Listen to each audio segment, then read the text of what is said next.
Good afternoon and welcome to our presentation, Engaging Heritage Communities by Citizen Science, Considerations, Experiences and Lessons Learned. My name is Anneliese Fuchs and together with my colleague Michael Jungmeier, I will hold this presentation today for you. So we will split this presentation between us. The first part is the presentation of the company that we work for, ECO Institute of Ecology. Then Michael will give you an input about the theory and the concept of citizen science and natural heritage. Then I will present to you 3 projects that will show you how citizen science can help develop heritage communities. And from these projects, Michael will then draw his conclusions.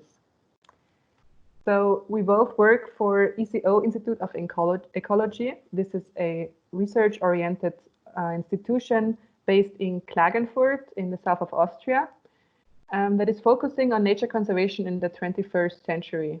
And we are a team of 23 ecologists, landscape planners, and geographers who work in projects on nature conservation all over the world since 20 years.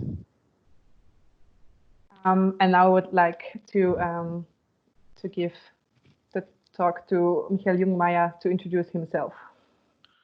Yes, good afternoon also from my side. Michael Jungmeier is my name. Anneliese has already introduced ECO Institute of Ecology, and together with the Carinthia University of Applied Sciences, this institute conducts or presents 3 educational offers that are very closely connected to today's presentation, and this is why we also want to introduce those.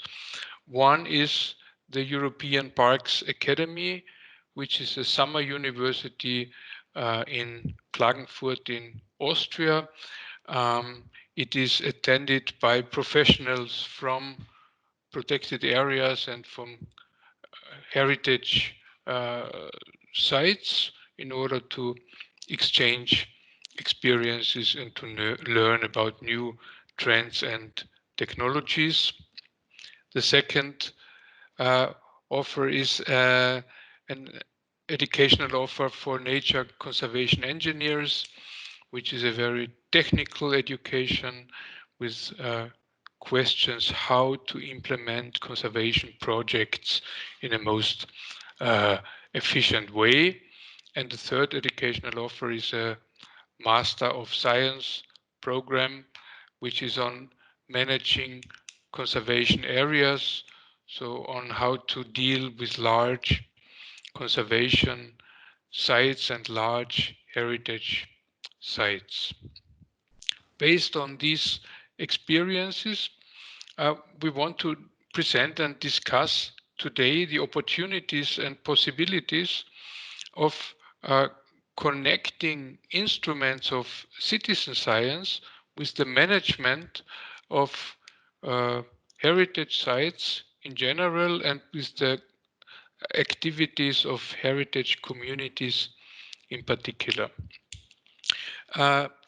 Citizen science is a trend, an emerging trend in the scholarly world that tries to involve people from the non-scientific sectors, from the non-scientific worlds and communities into the scientific processes and projects. And this offers quite exciting possibilities that we want to talk about today. There is different, as always in science, I would say, there is different definitions of citizen science. We want to refer to the description, to the definition as you see it on the slide, which emphasizes citizen science as an instrument to engage people into scientific processes who are not tied to institutions in the scientific world. This is how we want to understand citizen science. In practical terms, this means that farmers, mayors, pupils, teachers in or around a heritage site may be involved into the implementation of particular scientific activities. On the other hand, so this is one definition that we want to go through or follow, and the other was, of course, the question of heritage community and the question of heritage interpretation. We see in the literature that heritage communities are mainly understood as communities that work within or around cultural heritage sites.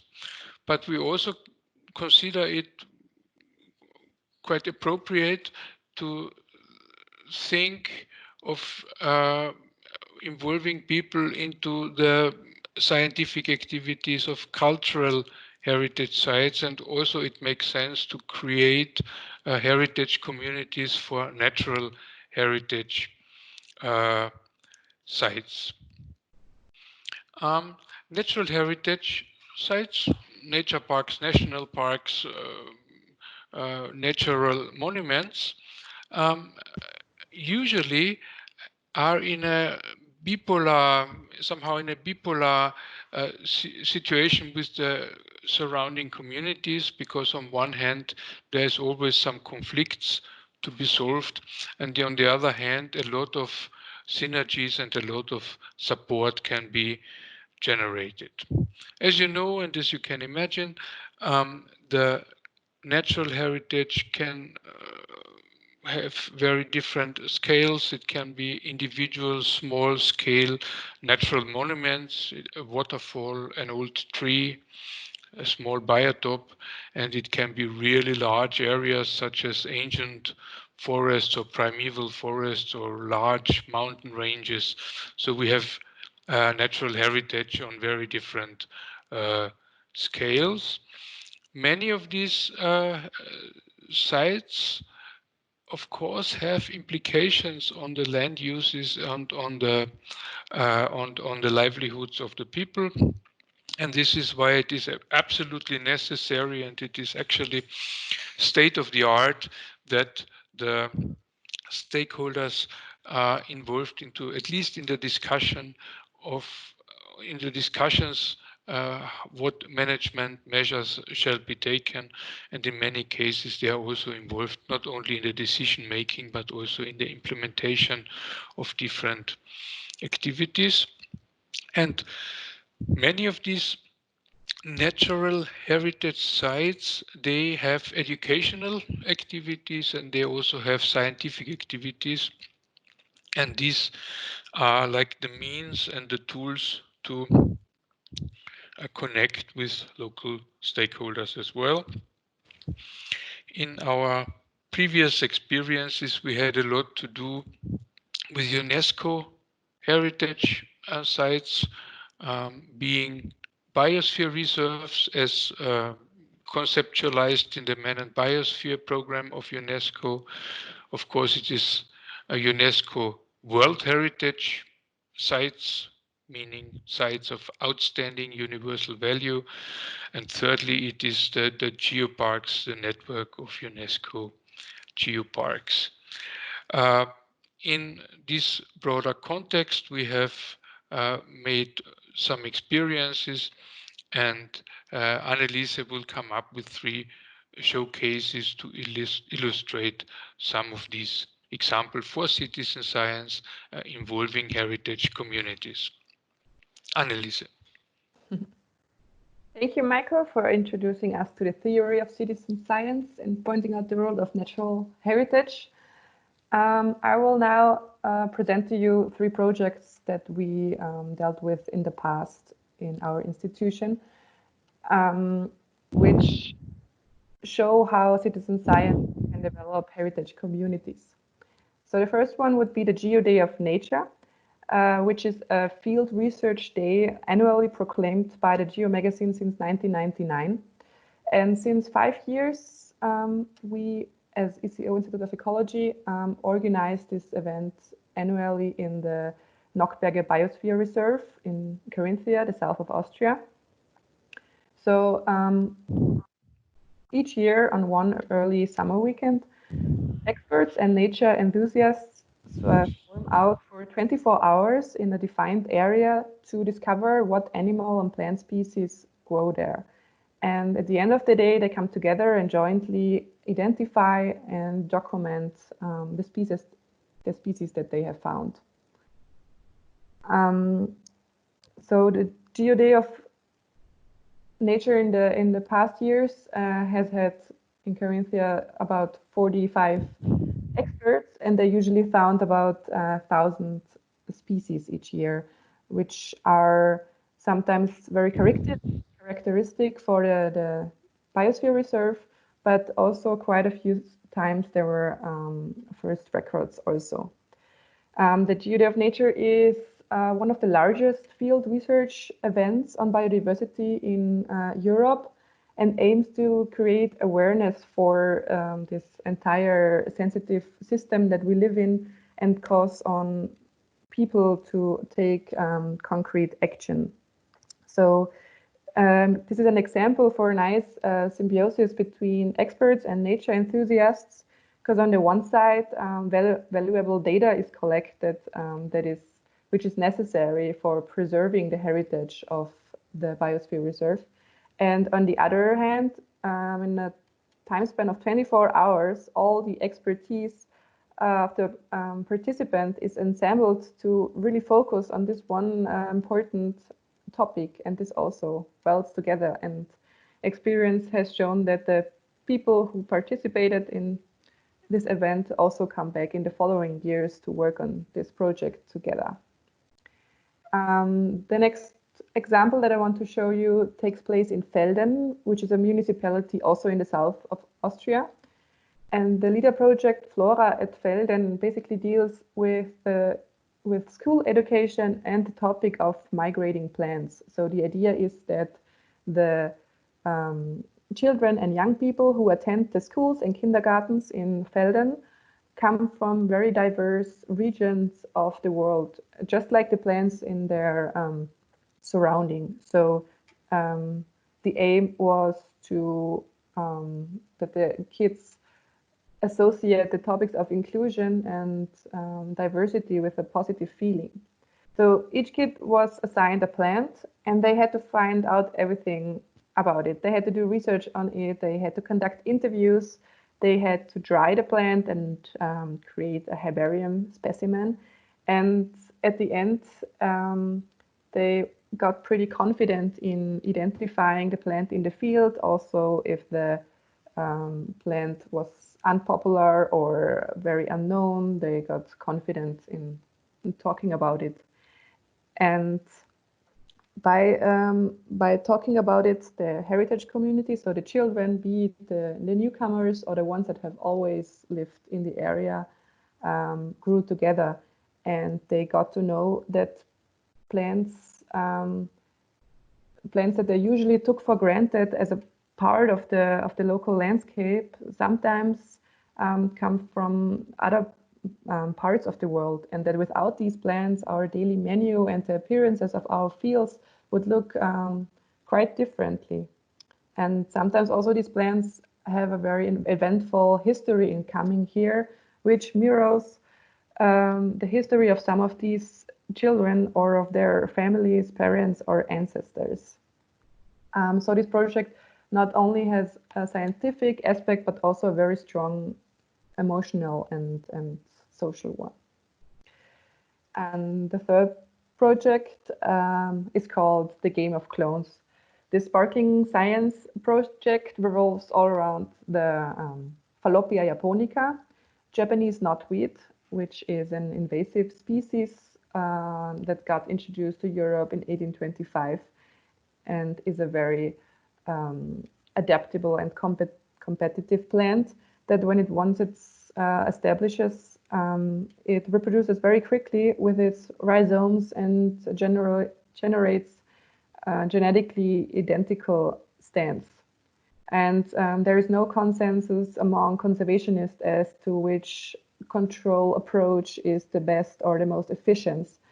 efficient. So this is why this topic was the focus of our project, where students, together with scientists, modeled the spreading behavior of Japanese knotweed. And to do this, a vast understanding of this plant was necessary. So we did a lot of research. We did quite a few experiments, such as uncovering a large network of rhizomes of a Japanese knotweed population to better understand the relationship between the above ground and the underground growth. We also work with rhizoboxes to study the rhizome growth in different conditions. And we collected 95 DNA leaf samples to find out about the hybridization of the plant.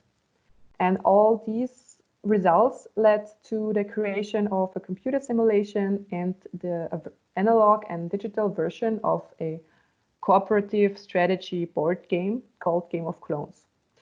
And the students were involved in all of the steps. So they collected the DNA samples as well. They helped digging up the rhizomes, and they also helped with developing the rules of the game, which was a very interesting aspect of this project, because on the one hand, you want to keep all the facts about Japanese knotweed in mind when creating the rules to make the game realistic. And on the other hand, you have to make the game fun so that people would want to play the game. So here you need a very fine balance and also a lot of patience, because it's a long process of readapting the rules. And the more and the better the students got to know the plant, the more they wanted to get involved into the project. So one quote that I want to add here from a student was, "This is the first time in school that I know why I do what I do." So I think this sums up pretty well how the children were involved. And with the game, we want to create awareness about Japanese knotweed as an invasive species, but also invasive species, other invasive species. And on the other hand, it is also an opportunity for affected parties who have areas with occurrences of Japanese knotweed, which is seen as problematic. So they can back up the game with aerial photographs and can come up with a solution this way. Yeah, so these were the 3 projects that show how citizen science can help to create heritage communities. And now I would like to hand over to Michael so he can draw some conclusions from this project. Thank you very much, Anneliese. So we got an insight into 3 different projects where citizen science or tools of citizen science were applied and conducted. And I would like to draw some of the conclusions. First, our experiences suggest that citizen science really is an adequate instrument for initiating and activating heritage communities.